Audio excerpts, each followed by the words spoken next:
الحمد للہ رب العالمین والعاقبۃ للمتقین والصلاة والسلام علی سید الانبیاء والمرسلین قال اللہ تعالی وتبارک فی القرآن المجید والفرقان الحمید بسم اللہ الرحمن الرحیم وآیۃ لہم الارض المیتۃ احییناها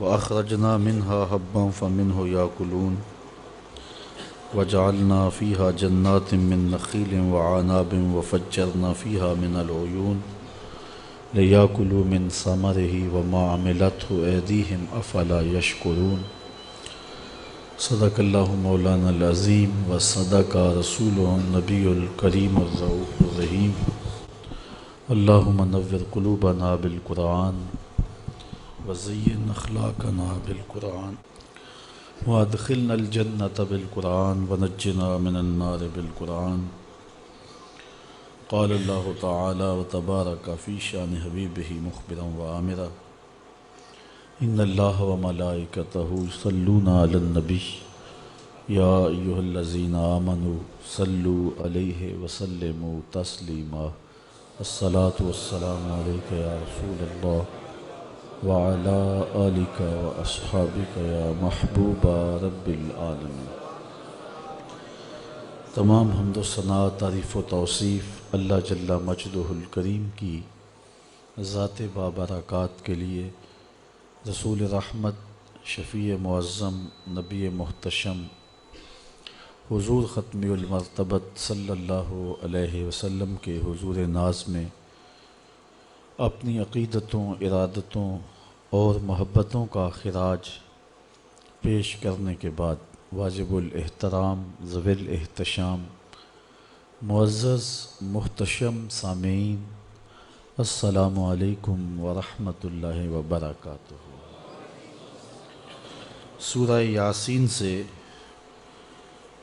2 رکوع درس قرآن میں آپ سماعت کر چکے ہیں، اور کچھ آیات پر آج میں آپ کے سامنے کچھ چیزیں رکھوں گا۔ اللہ تعالی میری زبان پر کلمۃ الحق جاری فرمائے اور ہم سب کو اس صورت کا نور نصیب فرمائے۔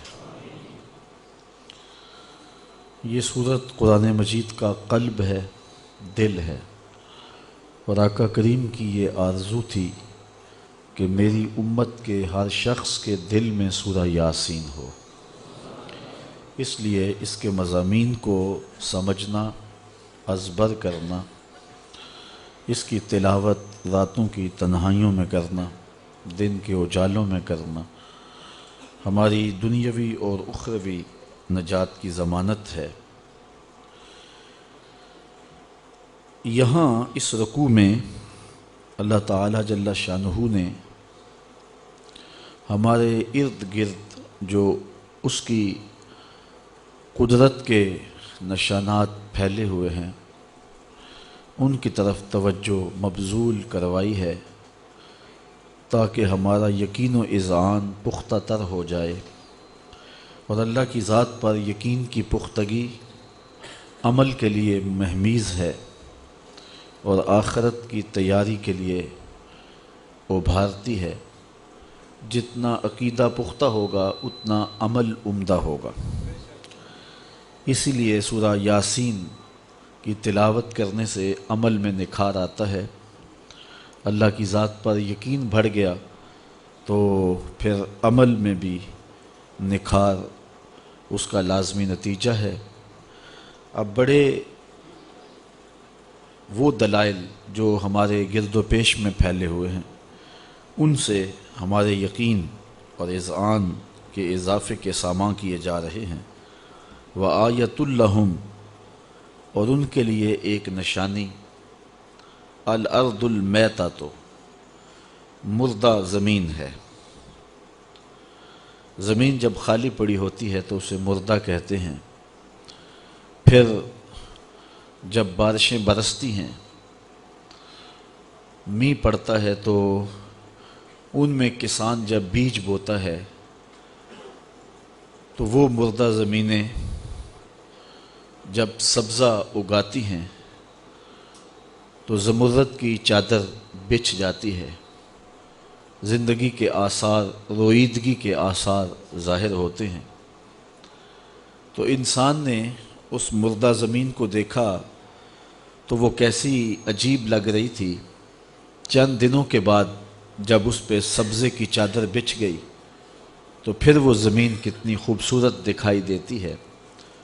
اللہ تعالیٰ جل شانہ ارشاد فرماتا ہے کہ ان کے لیے یہ ایک نشانی ہے۔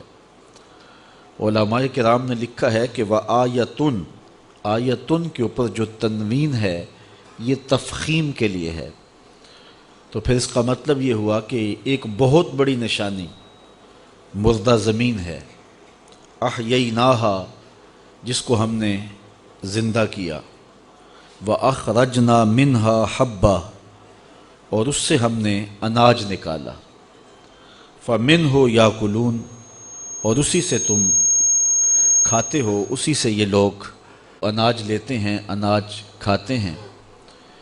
ان کے بھوک اور پیاس کا درماں ہے وہ زمین کی کوکھ سے پھوٹنے والا اناج، زمین کے دامن سے نکلنے والے چشمے۔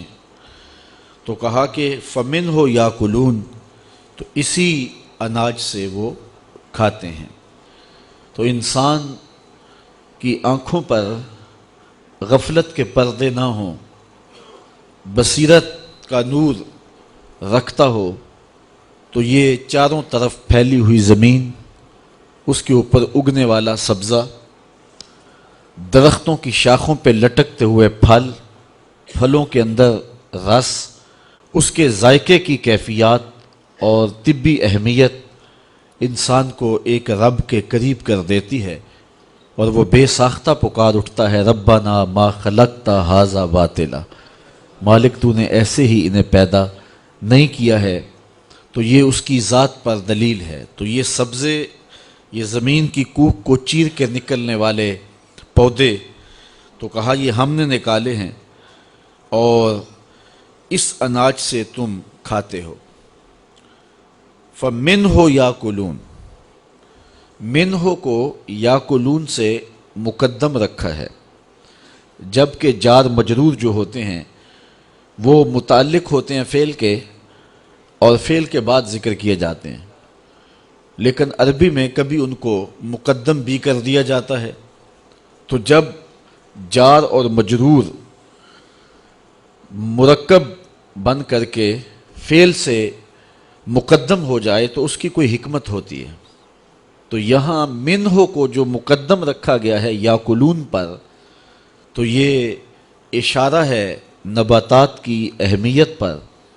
دنیا کے مختلف گوشوں پر جو بنجر زمینیں پڑی ہوئی ہیں ان کو آباد کیا جائے، بالخصوص امت مسلمہ کے پاس اس وقت پوری دنیا کی 25% زرخیز زمینیں ہیں، اور معاشی بحران کا وہ قوم کبھی بھی شکار نہیں ہو سکتی جو نباتات کی اہمیت کو سمجھ لیتی ہے اور زمینوں کو یوں ہی خالی اور بنجر نہیں رہنے دیتی۔ تو منہوں کو مقدم کر کے یہ بات بتائی گئی، کاش کہ آیان سلطنت کو قرآن مجید سے بھی شغف ہو اور وہ اس کتاب کے نور سے اپنی زندگیوں میں اجالے بھریں اور اس سے روشنی لے کر کے اپنے معاشی بحران کو دور کریں۔ جب نباتات کی اہمیت کو سمجھ لیا جائے گا تو پھر معاشی بحران کا قومیں شکار نہیں ہوں گی۔ تو کہا کہ یہ اللہ کی ایک نشانی ہے، اس نشانی سے فائدہ حاصل کیا جائے اور بنجر زمینوں کو آباد کیا جائے۔ دنیا کی وہ قومیں جنہوں نے ترقی کی ہے انہوں نے زراعت پہ خاص طور پہ توجہ دی ہے۔ یہ آپ کی بالکل ہمسائیگی کے اندر چائنا رہتا ہے، وہ گملے میں پھول کی بجائے ٹماٹر بیچتے ہیں اور جو ہے وہ کوئی بیل لگا دیتے ہیں جس سے وہ نظروں کی تسکین بھی پاتے ہیں اور پھل بھی پاتے ہیں۔ اور ہم بڑے بڑے پلاٹ محض آرائشی اور زیبائشی پودوں پر مشتمل رکھتے ہیں۔ اگر بڑے گھروں کے مالک اپنے گھر کی سبزی اپنے گھر میں پیدا کرنا چاہیں تو مشکل نہیں ہے۔ سڑکوں کے کنارے سینکڑوں مربع میل جو ہے وہ زمین خالی پڑی ہوئی ہے، اس کو آباد کیا جائے اور نباتات کی اہمیت کو سمجھا جائے۔ فَمِنْهُ يَأْكُلُونَ میں یہ منہ کو مقدم کر کے اللہ تعالیٰ نے نباتات کی اہمیت اجاگر کی ہے۔ وَجَعَلْنَا فِيهَا جَنَّاتٍ مِّن نَخِيلٍ وَعَنَابٍ وَفَجَّرْنَا فِيهَا مِنَ الْعُيُونِ، ارشاد فرمایا اور ہم نے اس میں باغ بنائے کھجوروں اور انگوروں کے، اور ہم نے اس میں کچھ چشمے بہائے۔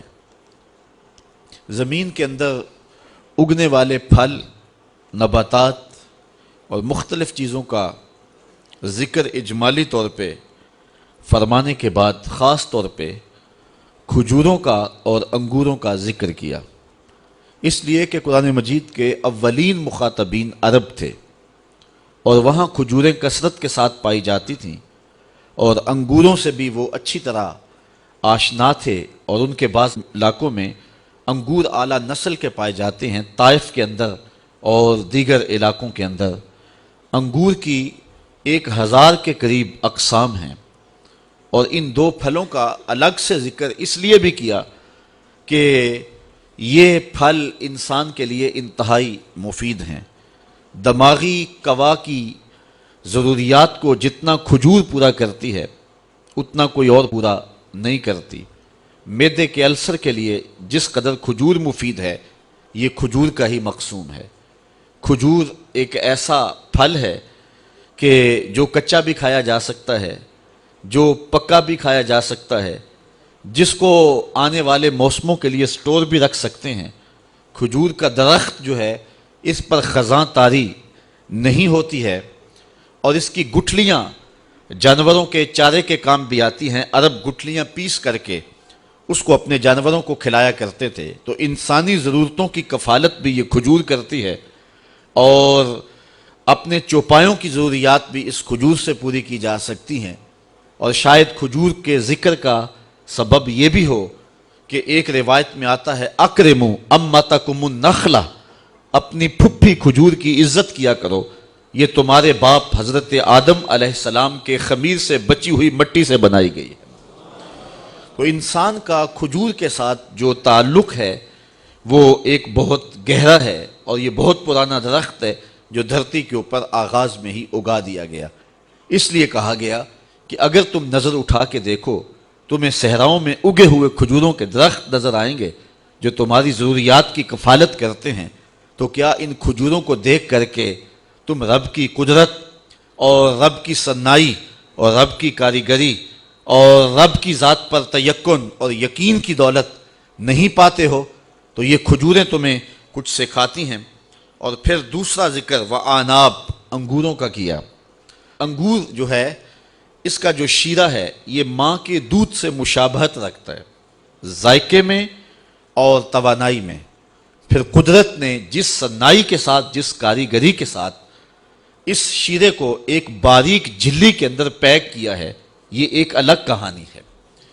دنیا کا کوئی کاریگر اس اہتمام کے ساتھ شیرے کو پیک نہیں کر سکتا۔ رب نے جس طرح اس شیرے کو انگور کے اندر پیک کیا ہے، تو کہا ذرا اس پہ غور کرو، اس پہ تدبر کرو، بصیرت کی آنکھ کھلی ہے تو غور سے دیکھو، یہ کھجوریں بھی اور یہ انگور بھی ہم نے تمہارے لیے پیدا کیے۔ وَفَجَّرْنَا فِيهَا مِنَ الْعُيُونِ، اور ہم نے اس میں کچھ چشمے بہائے جو تمہاری ضروریات کی کفالت کرتے ہیں۔ دنیا کے مختلف گوشوں میں میٹھا پانی چشموں کی صورت میں انسان کی پیاس بجھاتا ہے۔ ویسے دنیا کے اوپر 32 کروڑ مکعب میل پانی ہے اس وقت پوری دنیا کے اوپر جو پایا جا رہا ہے، جس میں 97.2% سمندروں کا کڑوا پانی ہے۔ صرف 2.8% پانی جو ہے وہ میٹھا ہے۔ اب اس 2.8% میٹھے پانی سے انسانی ضروریات کس طرح پوری ہوں، ایک بہت بڑا مسئلہ ہے۔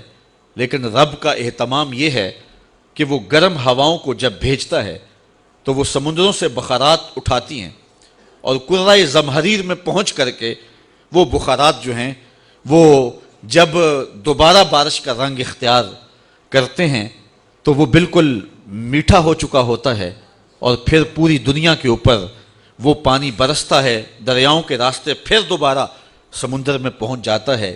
اس آبی سائیکل کا آپ اگر مشاہدہ کریں تو زبان بے ساختہ رب کی تسبیح بولنے پہ مجبور ہو جائے گی کہ اس نے انسان کی ضروریات کو کس طرح پورا کیا، کہاں سے پانی اٹھایا، پھر بادل کب تک اس کو سنبھالے رہے، جب ضرورت پڑی تو پھر ان بادلوں کو نچوڑ دیا گیا، اور پھر گرم موسم کس طرح جو ہے وہ تبدیل ہوئے، اور رتوں کی تبدیلی دلوں میں کیسے قرار دیتی ہے۔ چند دن قبل جو برستی گرمی تھی اور لو کے جو تھپیڑے تھے، آپ نے بھی دیکھا کہ ہر شخص بالبلا اٹھا تھا، روزانہ کتنی اموات واقع ہو رہی تھی، اوپر سے بجلی نہیں، اور پھر حالات یہ ہیں کہ زندگی ایک اذیت بنتی جا رہی تھی۔ پھر رب نے ہواؤں کو حکم دیا، اب اڑاؤ بادلوں کو اور میرے بندوں پہ رحمتیں برسا دو، اور پھر ایسی جل تھل ہوئی کہ موسم کے تغیر دلوں کے قرار کا سامان بھی بنے اور من میں چراغاں بھی ہوا، اور انسان بے ساختہ اس کی رحمتوں اور اس کی کرم نوازیوں پر جھوم اٹھا۔ تو یہ اس کا اہتمام ہے جو اپنے بندوں کے لیے اس نے فرمایا ہے۔ تو اللہ فرماتا ہے وَفَجَّرْنَا فِيهَا مِنَ الْعُيُونِ، ہم نے یہ جو چشمے جاری کیے ہیں، ذرا ان چشموں کو بھی دیکھو، یہ پھوٹتے جھرنے، یہ بہتی ندیاں، یہ گیت گاتے رقص کرتے ہوئے جو ہیں وہ آبشاریں، پہاڑوں کے اوپر تودے، پھر گرمیوں کے موسم میں ان کا پگھلنا، یہ قدرت کے انتظام دیکھیے اور مالک کے رنگ دیکھیے۔ تو اللہ فرماتا ہے وَفَجَّرْنَا فِيهَا مِنَ الْعُيُونِ، اور ان پھوٹتے ہوئے چشموں کو دیکھو، لِيَأْكُلُوا مِن ثَمَرِهِ، تاکہ اس کے پھلوں سے کھائیں۔ اب ثمرہ ہی میں جو ہی ضمیر ہے، اس پر مفسرین کی 3 آراء ہیں۔ ایک رائے یہ ہے کہ ضمیر راجع ہے ذات باری کی طرف، کہ اللہ تعالیٰ کے دیے ہوئے پھلوں سے کھاؤ، اور دوسرا مفہوم یہ ہے کہ لِيَأْكُلُوا مِن ثَمَرِهِ، یہ ہی کی ضمیر راجع ہے نخیل اور آناب کی طرف، کہ کھجور کے پھلوں سے کھاؤ۔ اور تیسری رائے مفسرین کی یہ ہے کہ ثمرہ ہی کی جو ضمیر ہے یہ راجع ہے عیون کی طرف، کہ جب چشمے بہتے ہیں اور پانی پھوٹتا ہے تو زندگی کے آثار پیدا ہوتے ہیں اور رویدگی پیدا ہوتی ہے۔ تو چونکہ پانی بنیاد ہے زندگی کی، اللہ تعالیٰ قرآن مجید میں ارشاد فرمایا وَجَعَلْنَا مِنَ الْمَاءِ كُلَّ شَيْءٍ حَيٍّ، ہم ہر زندہ کی زندگی کا دار و مدار پانی پہ رکھا ہے۔ انسان پانی کے بغیر نہیں جی سکتا، حیوانات پانی کے بغیر نہیں جی سکتے۔ اسی طرح آج سائنس کہتی ہے کہ یہ جو درخت ہیں، نباتات ہیں، یہ بھی زندگی رکھتے ہیں، گو حیوانات کی زندگی سے ان کی زندگی مختلف ہے، تو یہ بھی پانی کے بغیر جی نہیں سکتے، سوکھ جائیں گے۔ تو جتنے بھی زندہ ہیں ان کی زندگی کا دار و مدار پانی پر ہے۔ تو اگر قرآن مجید کی اس آیت کو سامنے رکھا جائے تو ثمرہ ہی میں جو ہی کی ضمیر ہے یہ عیون کی طرف لوٹائیں گے، اور مفسرین کی زیادہ تعداد اس سمت گئی ہے کہ ان پھوٹتے چشموں کا پھر فیض دیکھیے، اور اللہ کی کرم نوازیوں کے جمتے ہوئے رنگ دیکھیے، اور پھر کھجور کی صورت میں تمہارے اوپر اس نے جو پھل عطا کیے تو اس پھلوں کا فیضان دیکھیے کہ تم اس کو کھاتے ہو۔ تمہاری بھوک کا مٹنا اللہ کی ان کرم نوازیوں سے ہوتا ہے۔ وَمَا عَمِلَتْهُ أَيْدِيهِمْ، فرمایا یہ سب کچھ تمہارے ہاتھوں نے نہیں بنایا۔ یہ انگور کی بیل کے اندر جو رب نے خوشے لگائے ہیں، ان خوشوں کے اوپر جو جلی چڑھائی ہے، اور پھر کھجور کے اندر، انگوروں کے اندر جو ذائقے رکھ دیے ہیں، پھر اس کے اندر جو طبی تاثیرات رکھ دی ہیں، جو مٹھاس رکھ دی ہے، اور اس کے اندر جو لذتیں رکھ دی ہیں، یہ تمہارے ہاتھ کا کام نہیں ہے، بلکہ ایک رب ہے جس نے اس کھجور کے اندر، انگور کے اندر، پھلوں کے اندر، اناج کے اندر مٹھاس بھی رکھی ہے، توانائی بھی رکھی ہے، تمہاری ضرورتوں کی کفالت بھی ہوتی ہے۔ افلا یشکرون، کیا وہ شکر کیوں نہیں کرتے ہیں؟ جبکہ یہ ان کے ہاتھوں کی کرشمہ سازی نہیں ہے، یہ رب کی صنائی اور رب کی قدرت کے بکھرے ہوئے رنگ ہیں جو پوری دنیا کے اوپر دیکھے جا سکتے ہیں۔ تو یہ پھوٹتے چشمے، یہ بہتے ہوئے جھرنے، یہ جو ہے وہ نہریں، یہ نچڑتے ہوئے بادل، یہ ساون کا موسم، یہ پگھلتے ہوئے برف کے تودے، اور یہ قدرت نے جو پانی کے سلسلے رکھے ہیں جس سے زندگی نصیب ہوتی ہے۔ تو اللہ فرماتا ہے کہ دیکھیے کہ ہم نے زمین کو بنجر نہیں رہنے دیا، اس زمین کی سیرابی کے لیے چشمے بھی ہیں جو زمین کے اندر سے پھوٹتے ہیں، اس کی سیرابی کے لیے جو ہے وہ نچڑتے ہوئے بادل بھی ہیں جو جل تھل کر کے رکھ دیتے ہیں، اس کے لیے نہری نظام بھی ہے، اس کے لیے جو ہے وہ ندیاں بھی ہیں، اس کے لیے نالے بھی ہیں جو زمینوں کو سیراب کرتے ہیں۔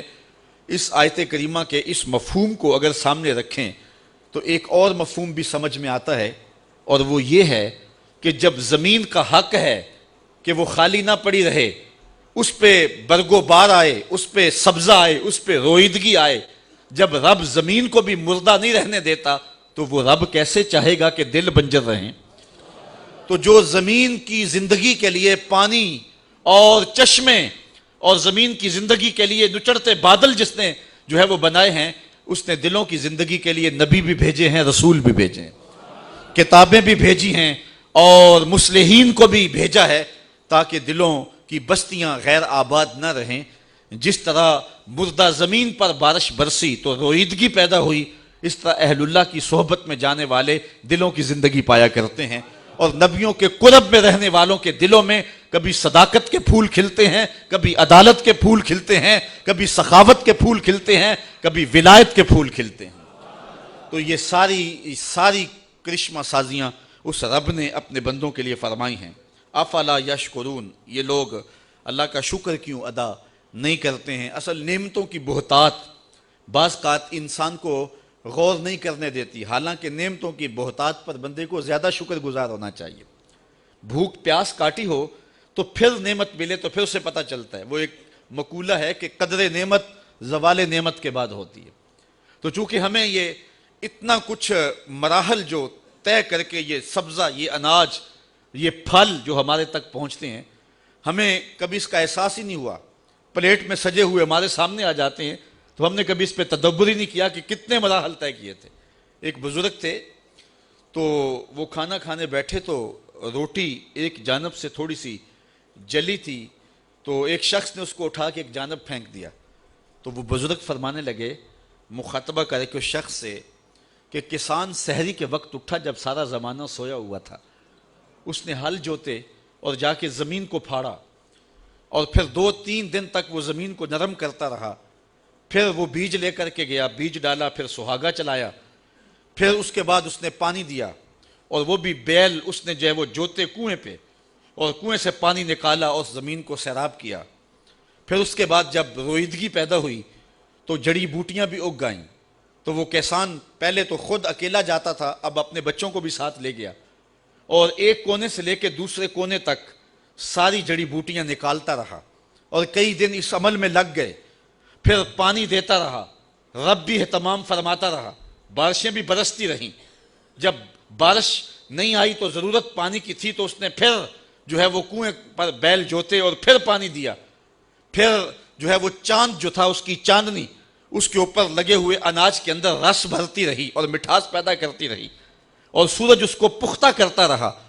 پھر وہ گندم پک گئی تو شدت کی گرمی کے اندر جو ہے وہ کتنے لوگ آئے اور اس کو کاٹتے رہے، اور سخت دوپہر میں کاٹ کر کے انہوں نے اس کو باندھ دیا، اور پھر کچھ دنوں کے بعد اس کے خوشے الگ کیے، اور پھر خوشوں سے اناج الگ کیا اور بوسہ الگ کر دیا گیا۔ پھر اس اناج کو پھر پانی سے دھویا گیا، اور پھر ایک خاتون نے چکی سے اس کو پیسا اور آٹا بنایا، اور پھر کنویں سے جو ہے وہ گھر کا مالک جا کے پانی لے کر کے آیا، اس نے پانی ڈال کر کے اس آٹے کو گوندا۔ پھر وہ گھر کا مالک کہیں سے لکڑیاں لے کے آیا کاٹ کر کے، اور اس نے چولہے میں رکھ کے آگ لگائی، پھر اس کے اوپر توا رکھا، اور پھر اس کے اوپر وہ گوندا ہوا آٹا، اس کا پیڑا بنایا، پھر اس کی روٹی بنائی، پھر اس کے اوپر ڈالا۔ آگ تھوڑی سی زیادہ جل گئی اور ایک کونا جل گیا اور تجھے پسند نہ آیا کہ کہاں سے سلسلہ چلا اور کہاں تک پہنچا اور تو نے اس طرح اتار کے پھینک دیا۔ یہ اللہ کی نعمت ہے۔ تو چونکہ انسان کی نظر اس سارے منظر نامے کی طرف نہیں ہوتی ہے، اور یا پھر اس کو آسانی سے مل جاتی ہے تو وہ شکر کا لہجہ نہیں رکھتا ہے، اور جب اس کو کوئی نعمت ملنے میں تاخیر ہو جائے تو پھر اسے پتہ چلتا ہے، پھر اس کا رواں رواں شکر ادا کر رہا ہوتا ہے۔ یہ موسم ماہ سیام کا آ رہا ہے، تو سارے دن کی بھوک اور پیاس کاٹنے کے بعد جب شام کے وقت ٹھنڈا اور میٹھا مشروب ملتا ہے اور بندہ اس کو لے کر کے اپنے کام و دہن میں ٹپکاتا ہے، تو انسان کی زبان بولے نہ بولے، انسان کا ایک ایک بال رب کی تسبیح بول رہا ہوتا ہے اور رب کا شکر ادا کر رہا ہوتا ہے، اس لیے کہ سارے دن کی پیاس کاٹی نہ تو اب پتہ چلا کہ پانی کیا ہوتا ہے۔ یہاں حضرت مولا کائنات سیدنا علی المرتضیٰ رضی اللہ تعالی عنہ کا ایک قول آپ کے سامنے رکھنا چاہوں گا حضور کے بارے میں کہ حضور سے محبت کتنی ہے ہمیں. کسی نے کہا جان سے زیادہ، کسی نے کہا مال سے زیادہ، کسی نے کہا اولاد سے زیادہ، کسی نے کچھ کہا. حضرت علی المرتضیٰ فرمانے لگے حضور ہمیں مال سے، جان سے، اولاد سے پیارے تھے، یہاں تک کہ پیاس کی شدت ہو اور ٹھنڈا پانی میسر آ جائے حضور اس ٹھنڈے پانی سے بھی زیادہ پیارے تھے ہمیں. یہ آپ نے پرسوں ترسوں کے اخبار میں دیکھا ہوگا کہ جو ہے وہ عرب میں ایک شخص گاڑی خراب ہونے کی وجہ سے راہ نہیں پا رہا تھا، پھر 40 کلومیٹر پیدل چلا اور پھر اس کی موت واقع ہو گئی. صحراؤں میں پانی نہ ملے تو سیدھی سیدھی موت ہوتی ہے. حضرت مولا کائنات کہتے ہیں کہ ہم بتائیں کہ حضور کتنے پیارے تھے. کہا اتنا سمجھو کہ صحراؤں میں جب موت اپنی آنکھیں نکال رہی ہو اور ٹھنڈا پانی میسر نہ ہو تو اچانک اس پیاس میں ٹھنڈا پانی نصیب ہو جائے تو وہ ٹھنڈا پانی کتنا بھلا لگتا ہے. حضور ہمیں اس سے بھی زیادہ پیارے تھے. مطلب یہ کہ حضور ہمیں جان سے بھی زیادہ پیارے تھے. تو اللہ کی ان نعمتوں کی قدر سیکھیں. اللہ تعالیٰ ان نعمتوں کا ذکر کر کے ہمیں بتا رہا ہے افلا یشکرون، یہ شکر کیوں ادا نہیں کرتے. سبحان الذی خلق الازواج کلھا مما تنبت الارض ومن انفسہم ومما لا یعلمون. پاکی ہے اس رب کو جس نے ہر چیز کے جوڑے بنائے، ان چیزوں کے مما تنبت الارض جو زمین اگاتی ہے، ومن انفسہم مخاطبین سے کہا، قرآن مجید کی تلاوت کرنے والوں سے، لوگوں سے، کہ ان کے اندر بھی جوڑے ہیں، انسانوں کے اندر بھی، حیوانات کے اندر بھی. وَمِمَّا لَا يَعْلَمُونَ، اور ان چیزوں میں بھی جوڑے ہیں جن کی انہیں خبر ابھی نہیں ہے. ان میں بھی جو ہے وہ جوڑے ہیں جن کی خبر انہیں نہیں ہے. تو یہ اللہ تعالیٰ نے نباتات میں بھی، حیوانات میں بھی اور ساری چیزوں کے اندر جوڑے بنائے ہیں. انسان کا فہم، انسان کی عقل وہاں تک پہنچ نہیں پائی، لیکن جوڑے وہاں بھی ہیں. انسان میں تو جوڑے ہیں ہی ہیں. نباتات بھی بغیر نر کے پھل نہیں دیتے. یہ کھجوروں کے باغوں میں اور آم کے پیڑ جہاں ہوتے ہیں تو ان باغوں کے اندر ان کو ساتھ نر بھی لگانا پڑتا ہے، کیونکہ اگر نر نہیں دیں گے تو پھل کچا جھڑ جائے گا، پکا نہیں ہوگا. یہ ہمارے ہاں چونکہ یہ کھجور کا علاقہ نہیں ہے، کہیں اکیلی کھجور ہو تو کبھی اس پہ پھل نہیں آپ نے آتا دیکھا ہوگا، اس لیے کہ اس کے ساتھ نر نہیں ہے. یا وہ نر ہوگا تو پھل آئے گا نہیں، اگر وہ مادہ ہے تو اس کا ساتھ نر نہیں ہے. تو جہاں کھجوریں اگائی جاتی ہیں، جہاں ان کے باغات ہوتے ہیں، تو وہاں نر بھی دیے جاتے ہیں. پھر ہوائیں نر کھجوروں سے مادہ تولید کو لے کر کے مادہ کے اوپر پھینکتی ہیں اور اس طرح وہ برآور ہوتی ہیں اور پھر پھل ہوتا ہے. تو جن کو نر کم ملتا ہے، جن کھجوروں کو نر کم ملے تو ان کے اندر گٹھلی بھی پیدا نہیں ہوتی ہے. تو یہ اللہ تعالیٰ جل شانہ نے ایک نظام رکھا ہوا ہے کہ جانوروں کے اندر بھی جوڑے اور انسانوں کے اندر بھی جوڑے اور درختوں کے اندر بھی جوڑے. اور پھر فرمایا وَمِمَّا لَا يَعْلَمُونَ، اور بھی ایسی چیزیں ہیں جن کو یہ جانتے نہیں ہیں، جوڑے ان میں بھی ہیں. میں کہتا ہوں اگر اس بلب کو، اس پنکھے کو ایک مثبت اور ایک منفی، ایک ٹھنڈی اور گرم تار نہ دیں، یہ جوڑا اگر یہ نہ ہو تو یہ بھی روشن نہ ہو سکے. تو بہت ساری ایسی چیزیں ہیں کہ جن پہ ہم تدبر کریں تو یہ ضابطہ کار فرما ہے جو رب نے دیا ہے. اور اس جوڑے سے ہی کائنات کے اندر حسن اور رنگ اور بہار ہے. عورت کا حسن کس کام اگر مرد کی فتوت نہ ہو، اور مرد کی فتوت کس کام اگر عورت کا خمار نظر نہ ہو. تو رب نے جو ہے وہ یہ جو جوڑوں کا سلسلہ رکھا ہے یہ ایک حسن اور ایک لطافت پیدا کرنے کے لیے رکھا ہے. تو کہا اس پہ غور کریں. سبحان الذی خلق الازواج کلھا، جس نے ہر شے کے جوڑے بنائے. مما تنبت الارض، جو زمین اگاتی ہے، ومن انفسہم، ان کی اپنے آپ سے، ومما لا یعلمون، اور ان چیزوں سے جن کو انہیں خبر نہیں، جن کو جانتے نہیں. وآیۃ لہم اللیل، ان کے لیے ایک نشانی، بڑی نشانی رات ہے. نسلخ منہ النہار، جس سے ہم دن کو کھینچ لیتے ہیں. فاذا ھم مظلمون، تو پھر وہ اندھیرے میں چلے جاتے ہیں. اصل اندھیرا ہے تو روشنی دن کی صورت میں نمودار ہوتی ہے. سورج کی کرنیں اندھیرے کو دھکیل دیتی ہیں. بعض یہ بھی کہتے ہیں کہ زمین میں مقناطیسی سلاخیں ہیں جو روشنی کو جذب کرتی ہیں اور اندھیرا سمٹتا ہے. بہرحال جو بھی طریقہ کار ہو، تو دن ایک لباس ہے جو رات کے اوپر چڑھ جاتا ہے اور رات اس کے نیچے چھپ جاتی ہے. کالے حبشی کو سفید لباس پہنا دیں تو سفیدی نظر آئے گی، اور پھر جب لباس کھینچے تو نیچے سے سیاہی نکلتی آئے گی. اللہ فرماتا ہے کہ ہم نے راتوں پر دنوں کے لباس چڑھا دیے ہیں، اور پھر راتیں راتیں نہیں رہی، دن ہو گئے، اور جب ہم دن کھینچتے ہیں تو پھر وہ کالی کی کالی ہو جاتی ہیں۔ شب دہجور کی وہی ظلمتیں، وہی اندھیرے، وہی راہوں میں بھٹکنا۔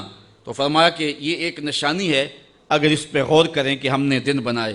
وَالشَّمْسُ تَجْرِي لِمُسْتَقَرٍّ لَهَا، اور سورج چلتا ہے اپنے ایک ٹھہراؤ کے لیے، اس کا ایک استقرار ہے جس پر وہ چلتا ہے۔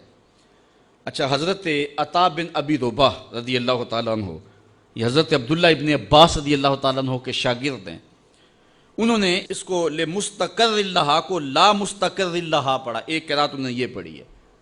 تو اس کا مفہوم پھر یہ ہوگا کہ سورج چلتا ہے اور ایسے چلتا ہے تو رکتا نہیں ہے، یعنی مسلسل چلتے چلا جا رہا ہے، اور جو چیزیں سورج کے سامنے آتی ہیں وہ روشن ہوتی ہیں، وہاں دن ہوتا ہے، اور جہاں سورج نہیں ہوتا تو وہاں اندھیرا ہوتا ہے، تو وہ چلتا ہی رہتا ہے، کبھی رکتا نہیں ہے، ایک تسلسل کے ساتھ۔ لیکن جو قرات ہے وہ لمستقر لہا، اس پر ہے، متفق قرات یہ ہے، اس لیے یہاں یہ ہوگا کہ سورج جو ہے وہ اپنے مدار پر، اپنے مستقر پہ چلتا ہے اور کبھی اس سے ہٹا نہیں ہے۔ حضرت ابو ذر غفاری رضی اللہ تعالیٰ عنہ فرماتے ہیں کہ مسجد نبوی میں ہم بیٹھے تھے اور شام کا وقت تھا، سورج ڈوبنے کے لمحے قریب آئے تو حضور نے فرمایا ابو ذر جانتے ہو سورج جب ڈوبتا ہے تو کدھر جاتا ہے؟ تو میں نے کہا اللہ و رسولہ عالم، اللہ اس کا رسول خوب جانتا ہے۔ تو حضور نے فرمایا جب سورج ڈوبتا ہے تو رب کے عرش کے نیچے سجدہ کرتا ہے، تو یہ اس کا مستقر ہے۔ اللہ اکبر۔ تو فرمایا ذالک تقدیر العزیز العلیم، یہ حکم ہے زبردست علم والے کا، یہ رب کا حکم ہے جس سے وہ سرتابی نہیں کر سکتا۔ والقمر قدرناہ منازل حتی عاد کالعرجون القدیم، اب چاند کی طرف توجہ موڑی انسانوں کی۔ والقمر، اور چاند، قدرناہ منازل، ہم نے اس کی منزلیں مقرر کی ہیں، حتی عاد کالعرجون القدیم، یہاں تک کہ یہ کھجور کی پرانی ٹہنی کی طرح ہو جاتا ہے۔ جب چاند چڑھتا ہے تو پہلی رات کے چاند کو ہلال کہتے ہیں، ویسے چاند کے لیے مطلق لفظ جو ہے وہ قمر ہے، عربی میں قمر، کسی بھی حالت میں چاند ہو تو اس کو قمر کہا جاتا ہے، لیکن پہلی رات کے چاند کو ہلال کہا جاتا ہے، اور جب چاند 14ویں رات کو پہنچے تو اسے بدر کہا جاتا ہے۔ تو اس کی مختلف منازل ہیں۔ تو جب پہلی رات کو ہوتا ہے تو اس وقت سارے چھتوں پہ چڑھ کے اس کو دیکھتے ہیں، انگلیوں سے اشارے کیے جاتے ہیں اور بھلا لگتا ہے۔ پھر جب بدر تمام ہوتا ہے تو پھر اس کی چاندنی چکور کے دل میں کشش پیدا کر دیتی ہے، سمندروں میں مد و جزر پیدا ہو جاتا ہے، جوار بھاٹے اٹھتے ہیں، اور پھر اس کے بعد یہی چاند جب بوڑھا ہوتا ہے تو پھر کوئی آنکھ اٹھا کر بھی نہیں دیکھتا، راتوں کی تنہائیوں میں نکلتا ہے اور راتوں کی تنہائیوں میں غروب ہو جاتا ہے، اور اس کی حالت یہ ہوتی ہے کہ جس طرح ایک کھجور کی پرانی شاخ ہو، ارجون کھجور کی اس شاخ کو کہتے ہیں جس شاخ کے ساتھ پھل لگا ہوا ہوتا ہے، اور پھل کی وجہ سے وہ جھک جاتی ہے، تو جب پھل توڑ لیا جائے تو اس کی شکل بالکل چاند کی طرح ہو جاتی ہے۔ جب آخری راتوں میں ہوتا ہے وہ زرد بھی ہو جاتی ہے اور پرانی بھی ہوتی ہے اور جو ہے وہ بے ڈھنگی سی بھی ہوتی ہے۔ اللہ تعالیٰ فرماتا ہے کہ یہ چاند پھر اس مرحلے پہ پہنچتا ہے حتیٰ یہاں تک کہ اللہ اکبر عاد کالعرجون القدیم، کھجور کی پرانی ڈال کی طرح، پرانی ٹہنی کی طرح ہو جاتا ہے۔ اچھا، اس چاند کی گردش سے اور اس کی منازل سے حضرت انسان کو کچھ سمجھایا جا رہا ہے کہ جب تو پیدا ہوا تھا تو چاند کی طرح سارا زمانہ تیرا منہ دیکھنے آیا تھا، تو بھی اس وقت لوگوں کی توجہ کا مرکز بن گیا تھا، اور پھر منازل طے کرتا رہا، اور جوانی کی دہلیز پہ جب تم نے قدم رکھا اور تو بدر تمام ہوا، جب شباب کی بجلیاں تیری آنکھوں سے ٹپکنے لگی تو پھر تیری نظر کا خمار بھی کئیوں کے دل لوٹتا تھا، کئیوں کی نیندیں اچاٹ کر دیتا تھا۔ جس طرح چاند جب جوبن پہ ہو تو چکور کا دل لرزتا ہے اور سمندر میں جوار بھاٹا پیدا ہو جاتا ہے، لہریں اٹھتی ہیں، طوفان پیدا ہوتے ہیں، تو جب بندہ بھی جوانی کی دہلیز پہ ہوتا ہے تو وہ بھی طوفان اٹھاتا ہے، دلوں میں جوار بھاٹے پیدا ہوتے ہیں۔ تو وہ لمحے بھی آئے کہ تو نے دلوں کی بستیاں اور دلوں کی دنیا پر ہلچل پیدا کر کے رکھ دی، تیرا شباب لوگوں کی زندگیوں کے اندر گھلتا رہا اور کتنوں کی نیندیں اچاٹ ہوتی رہیں، تیری زلف کے شکن کتنوں کا قرار لوٹ کے لے گئے، لیکن پھر وہ لمحہ بھی آیا، حتی آدا کل ارجون القدیم، پھر بوڑھا ہو گیا، پھر تجھے کوئی دیکھنے بھی نہیں آتا، کوئی تجھ سے اداس بھی نہیں ہوتا، بچے بھی کترا کے گزر جاتے ہیں۔ کہا انسان ذرا چاند کی منزلوں کو دیکھ، یہی چاند کتنا پیارا تھا، اور آج اسی چاند کو کوئی دیکھتا بھی نہیں ہے۔ بچہ جب پیدا ہوتا ہے تو اس کی مسکراہٹ دل کھینچتی ہے، اور جب بوڑھا مسکراتا ہے تو اس وقت جو ہے لوگوں کی توجہ نہیں ہوتی۔ بچے کی زبان جو ہے وہ اڑ اڑ کے جب بولتا ہے تو اس کی توتلی زبان کا حسن دلوں میں نکھار پیدا کرتا ہے۔ ماں بھی بلہاری جاتی ہے، باپ بھی صدقے جاتا ہے، بہنیں بھی جو ہے وہ قربان جاتی ہیں۔ تو بچے کا ٹوٹا لہجہ اور توتلی زبان خوشیوں کی ایک لہر ہوتی ہے، لیکن جب بڑھاپے میں فالج کی وجہ سے زبان میں لکنت آ جائے، اب توتلا پن پیدا ہو جائے، اب زبان اٹکنے لگے، تو بچے بھی مذاق اڑاتے ہیں۔ ایک لمحہ وہ تھا کہ زبان توتلی تھی تو حسن تھا، آج لمحہ وہ گیا کہ حتی آدا کل ارجون القدیم، کھجور کی ٹہنی سے جب پھل توڑ لیا جائے، اب اس ٹہنی کو کون پوچھتا ہے؟ جب تک پھل آیا نہیں تھا وہ ٹہنی اچھی لگتی تھی، مالی سنبھال کے رکھتا تھا، جڑوں کو بھی پانی دیتا تھا، اور خیال کرتا تھا کہ کوئی ایسا نقصان نہ ہو کہ یہ پودا جو ہے وہ مرجھا جائے۔ پھر جوبن پہ آیا اور جب کھجوریں لگیں تو اس نے پھر رسیاں بھی باندھی اور کھجوروں کو سنبھالنے کے لیے سب کچھ کیا۔ پھر جس دن اس نے اس ڈال سے پھل کاٹ لیا، اب وہ کھجور اجڑ گئی، اب اس کی وہ ٹہنی بے توقیر ہو گئی۔ انسان کی زندگی کا جب شباب لٹ جاتا ہے اور بڑھاپے میں جب وہ کسی قابل نہیں رہ جاتا، تو پھر اس کی بھی یہ مثال ہے، حتی آدا کل ارجون القدیم، جیسے کھجور کی پرانی ڈال ہو۔ للشمس ینبغی لہا ان تدرک القمر ولا اللیل سابق النہار، سورج کو یہ حق نہیں پہنچتا کہ وہ چاند کو پکڑ لے، ولا اللیل سابق النہار، اور رات دن پر سبقت لے جائے، یہ بھی اس کو حق نہیں پہنچتا۔ کبھی ایسا نہیں ہوا کہ ابھی رات کا کچھ حصہ رہتا ہو تو دن آ گیا ہو، یہ کبھی ایسا نہیں ہوا کہ ابھی دن کا کچھ حصہ رہتا ہو تو رات پڑ گئی ہو، عصر کے وقت ہی سورج ڈوب گیا ہو، کبھی ایسا نہیں ہوا۔ وہ اپنے مدار سے نہیں ہٹتا، وہ اپنے مدار سے نہیں ہٹتا۔ جو دن کا وقت ہے وہ متعین ہے، اور جو رات کا وقت ہے وہ متعین ہے، اور اس طرح سورج اور چاند ایک دوسرے کو پکڑتے نہیں ہیں۔ وَكُلًّا فِي فَلَكٍ يَسْبَحُونَ، اور یہ سارے کے سارے جو ہے وہ آسمان میں تیر رہے ہیں، اپنے اپنے مدار میں ایک گھیرے میں تیر رہے ہیں۔ تو معلوم ہوا کہ زمین بھی نہیں گھومتی، آسمان بھی نہیں گھومتا۔ پہلے نظریہ تھا آسمان گھومتا ہے، پرانے فلاسفہ کا، سائنسدانوں کا یہ نظریہ تھا۔ اب نظریہ یہ ہے زمین گھومتی ہے، اور جو ہے وہ سورج چاند ستارے یہ جڑے ہوئے نگینے کی طرح آسمان میں، تو جو حصہ سامنے آ گیا وہ روشن ہو گیا۔ لیکن قرآن نے جو نظریہ دیا، کلن، یہ سارے کے سارے، فی فلک یسبحون، یہ اپنے گھیرے میں جو ہیں، اپنے اپنے فلک میں جو ہیں وہ تیر رہے ہیں، اپنے مدار میں گھوم رہے ہیں۔ تو چاند سورج ستارے گھوم رہے ہیں، آسمان بھی نہیں گھوم رہا، زمین بھی نہیں گھوم رہی، چاند سورج ستارے گھوم رہے ہیں۔ وآیۃ لہم، ان کے لیے ایک نشانی، انا حملنا ذریتہم فی الفلک المشحون، ہم نے ان کے بزرگوں کی پیٹھ میں بری ہوئی کشتی میں سوار کیا، یعنی ان کی ذریت کو، جو ذریت بزرگوں کی پیٹھ میں تھی، جو قیامت تک آنے والی نسلیں تھیں، ہم نے بھری ہوئی کشتی میں سوار کیا۔ اللہ اکبر۔ وخلقنا لہم من مثلہ ما یرکبون، اور ان کے لیے ویسی کشتیاں بنا دی جن پر وہ سوار ہوتے ہیں۔ آج کے جدید جہاز اس سے مراد لیے جا سکتے ہیں۔ تو کہا ان کو، ان کی ذریت کو، ان کے ساز و سامان کو ہم نے بڑی کشتیوں کے اندر سوار کر دیا۔ لکڑی کا ایک تختہ ہے جو پانی پہ تیر رہا ہے۔ وَإِن نَّشَأْ نُغْرِقْهُمْ، اللہ اکبر۔ یہ کیسے تیر رہا ہے؟ کہا اگر ہم چاہیں تو انہیں غرق کر کے رکھ دیں۔ آج تو موجیں، طوفان اور جو ہے وہ بڑے بڑے جو ہے وہ حادثات جو سمندر میں روپذیر ہو رہے ہیں، ان کا بیڑا پھر بھی بچ کے گزر جاتا ہے۔ یہ ملا کا کمال ہے یا جو بیٹھے ہیں ان کا کمال ہے؟ کہا ان کا کمال نہیں، رب ان کو بچا رہا ہے۔ اور اگر ہم چاہیں، وَإِن نَّشَأْ، اگر ہم چاہیں، نُغْرِقْهُمْ، ہم ان کو غرق کر دیں، فَلَا صَرِيخَ لَهُمْ، ان کی کوئی چیخ بھی نہ سن پائے، ان کی کوئی فریاد کو بھی نہ پہنچے، وَلَا هُمْ يُنْقَذُونَ، اور نہ یہ بچائے جائیں، کوئی مدد کے لیے کوئی ٹیم ان کی مدد کو پہنچے بھی نہ۔ اگر ہم چاہیں تو ایسی جگہ ڈبو دیں، ایسی گھمن گھیری کے اندر، ایسے منجدار کے اندر کہ ان کی خبر بھی نہ ہو۔ اور دنیا کے اوپر کتنے جہاز ایسی جو ہے وہ گمبھیر اور ایسی ایسی منجدھاروں کے اندر ڈوب گئے ہیں کہ آج تک انسان تو انسان رہے، ان جہازوں کا نہیں پتہ چلا گئے کدھر ہیں۔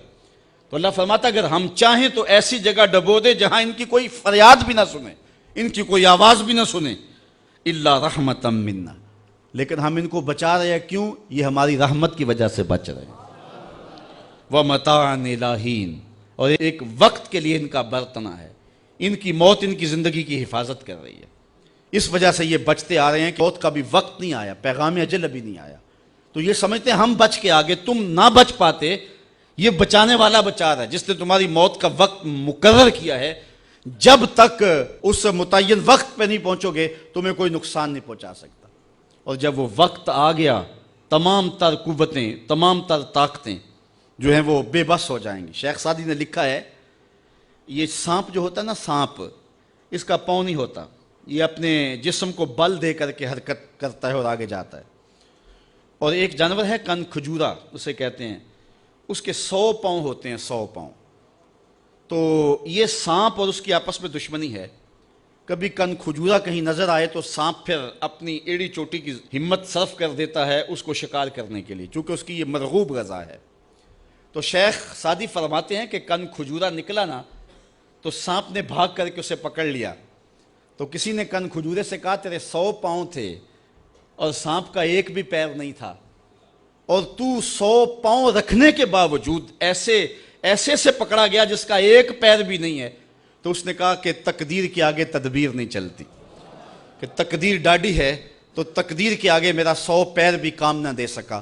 تو جب تقدیر آ جاتی ہے، موت آ جاتی ہے، تو کوئی تدبیر کام نہیں دیتی ہے، اور جب تک موت نہیں آتی ہے تو پھر زندگی کی موت خود حفاظت کرتی ہے۔ اللہ فرماتا ہے کہ یہ جو بچے آ رہے ہیں، یہ منجدھاروں سے نکل کے ان کے بیڑے باہر آ گئے ہیں، یہ جو ساحل مراد پہ آ لگے ہیں، یہ سمجھتے ہیں جہاز بڑا قوی تھا، یہ سمجھتے ہیں کہ ہمارا جو چلانے والا ملاح ہے، ہمارا جو کپتان تھا وہ بڑا سمجھدار ہے، وہ منجدھاروں سے نکال کے لے آیا۔ کہا ایسا نہیں ہے، بلکہ کیسے جہاز منزل پہ پہنچا؟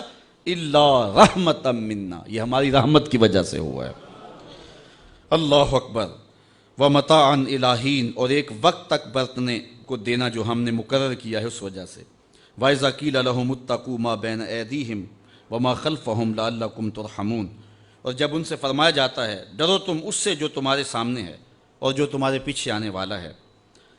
اللہ اکبر۔ اس امید پر کہ تم پر کرم ہو تو وہ منہ پھیر لیتے ہیں۔ یہ ان بد نصیب لوگوں کی کہانی ہے۔ وَمَا تَأْتِيهِم مِّنْ آیَةٍ مِّنْ آیَاتِ رَبِّهِمْ إِلَّا كَانُوا عَنْهَا مُعْرِضِينَ، جب کبھی ان کے ہاں رب کی نشانیوں میں سے کوئی نشانی آتی ہے تو وہ ان نشانیوں کو دیکھ کر کے اللہ تعالیٰ جل شانہ کی عظمتوں کا، اس کی قدرتوں کا اظہار کرنے کی بجائے، سجدہ ریزیاں کرنے کی بجائے، تسبیح و تحلیل بولنے کی بجائے یہ اعراض کرتے ہیں، منہ پھیر لیتے ہیں۔ یہ ان بدبخت لوگوں کا طریقہ ہے۔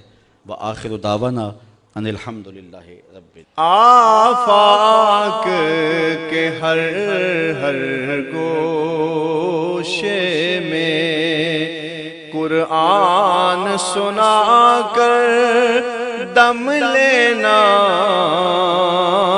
اب رکنا نہیں، اب تھمنا نہیں، فردوس میں جا کر دم لینا، آفاق کے ہر گوشے میں قرآن سنا کر دم لینا، اب رکنا نہیں، اب تھمنا نہیں۔ بسم اللہ الرحمن الرحیم۔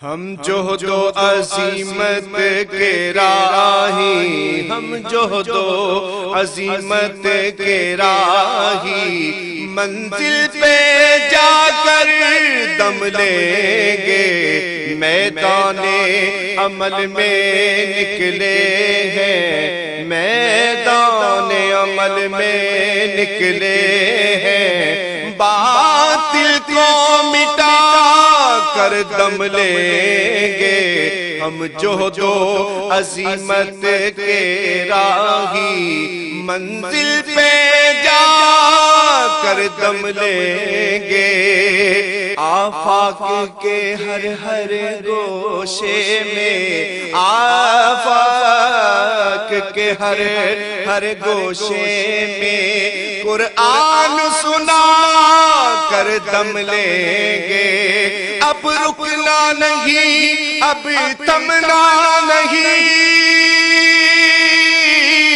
اب رکنا نہیں، اب تھمنا نہیں، فردوس میں جا کر دم لیں گے، ہم جوہد و عزیمت کے راہی منزل پہ جا کر دم لیں گے، میدان عمل میں نکلے ہیں، باطل کو مٹا کر دم لیں گے۔ اس دارالعلوم کی ایک ایک اینٹ میں پیار بھرا ہوا ہے، درد بھرا ہوا ہے، تو اس کے لیے دعا گو رہیں، اپنے تعاون سے بھی نوازتے رہیں۔ اللہ کی توفیق سے یہ ایک مرحلہ تقریباً تکمیل کے قریب ہے۔ ہم نے چاہا یہ تھا کہ 3.5 لاکھ روپے کا ایک ستون بما اوپر والا چھت اور فرشی لینٹر جو پڑا ہے، یہ 3.5 لاکھ روپے کا ایک بنتا ہے، تو اگر ہمیں 99 لوگ مل جائیں تو یہ سارا مکمل ہو جائے، لیکن 47 لوگ ہمیں مل سکے، چونکہ 3.5 لاکھ روپے ہم نعت خواں کو دے لیتے ہیں، مدرسے کو دینا ہمارے لیے مشکل ہے، ہمارا مزاج ایسا بنا ہوا ہے۔ تو پورے ملک کے اندر اتنے لوگ ملے، اللہ ان کے رزق میں بے پناہ برکتیں عطا فرمائے۔ باقی جن لوگوں نے انفرادی طور پہ کوشش کی، 2، 5، 7، 8، 10، 20 ہزار جتنی توفیق کوئی شامل ہوئے، تو یہ اتنا کام مکمل ہوا، اور یہ تھوڑا سا حصہ ہم نے یہ کچھ قرض لے کر کے ڈالا ہے، اور آگے والا حصہ بھی ہم نے جو ہے وہ تعمیر کرنا ہے۔ جب اوپر والی چھت کا مرحلہ پہنچے گا تو ایک ستون بما چھت کے صرف 2 لاکھ روپے تک جو ہے وہ ممکن ہوگا۔ احباب اگر اس حوالے سے جو ہے وہ تعاون فرمائیں۔ جامعۃ المصطفیٰ کے جو ماہانہ اخراجات ہیں اس سلسلے کے اندر باہر سے معاونت فارم اگر وصول کر لیں، ایک بچے کا اوسط خرچہ تقریباً 1200 سے 1500 روپے تک ہے۔ اگر ایک بچے کا خرچہ اپنے ذمے لے لیں، ہمارا نمائندہ ہر مہینے وصول کر لے گا، تو یہ ایک تعاون کی صورت ہوگی۔ بہرحال جس طرح جس سے بن پڑے، اپنے مرحومین کے اصالِ ثواب کے لیے، اس کی تعمیر کے لیے آپ نے کوشاں رہنا ہے۔ جس نے ایک پائی بھی اس جامعہ کے لیے خرچ کی، اے اللہ اس کو جزائے جزیل دے۔ جس نے گزرتے ہوئے پیار کی نظر سے دیکھ بھی لیا، اس کو بھی جزائے جزیل عطا فرما۔